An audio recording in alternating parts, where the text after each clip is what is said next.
Konnichiwa buddies, this is Chris Sniper. Papakita lang natin tong kutsilyo, no? Kutsilyo, tingnan natin. Pero nakuha po ito ng team natin dito sa 10 feet, sa dig site mismo. So kung pansinin natin, ito siya. Kita ko sa inyo. Damascus blade ito.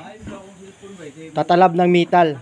Rusty siya pero matibay. Ang handle naman niya buddies, yan. Kung titingnan natin, parang aluminum lang. Pero, pag painitan natin to, painitan siya sa apoy, hindi ito iinit.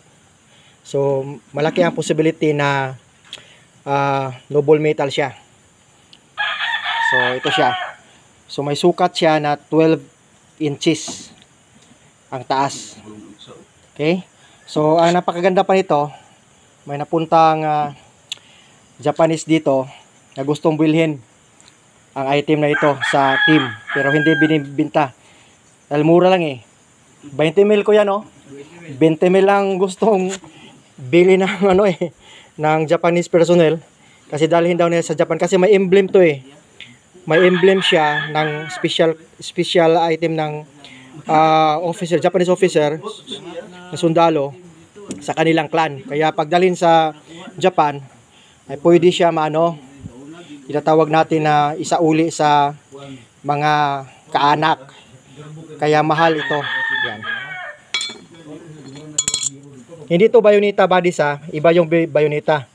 Sa mga common soldiers lang yun. Ito, special knife ito ng sundalo talaga na opisyal. Okay? So, tatalab ito ng metal eh. Why metal diya nga kwan? Testing natin. Dito na lang. Sige pa, subukan natin sa metal. Sige kuya. Sige. Basta kuya. Okay.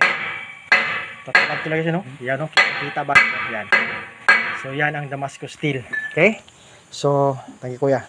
So, pinapakita lang namin kasi HTM na ito, hidden trail marker. So, ibig sabihin, sa ilalim na nakuha sa hukay.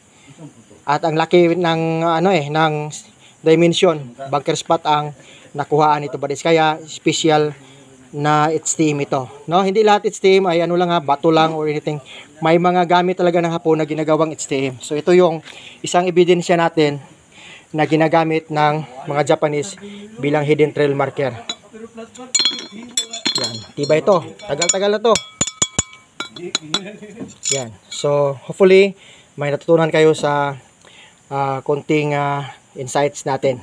So kapag mga ganito, valuable ito, may value siya, pero pag gusto nyo talaga ng collection, good for collection ito. So ito yung tinatawag natin na special item. It's TM pero item na. So once again, this is Chris Sniper saying eat, sleep and explore. Then thank you for watching. Bansai buddies.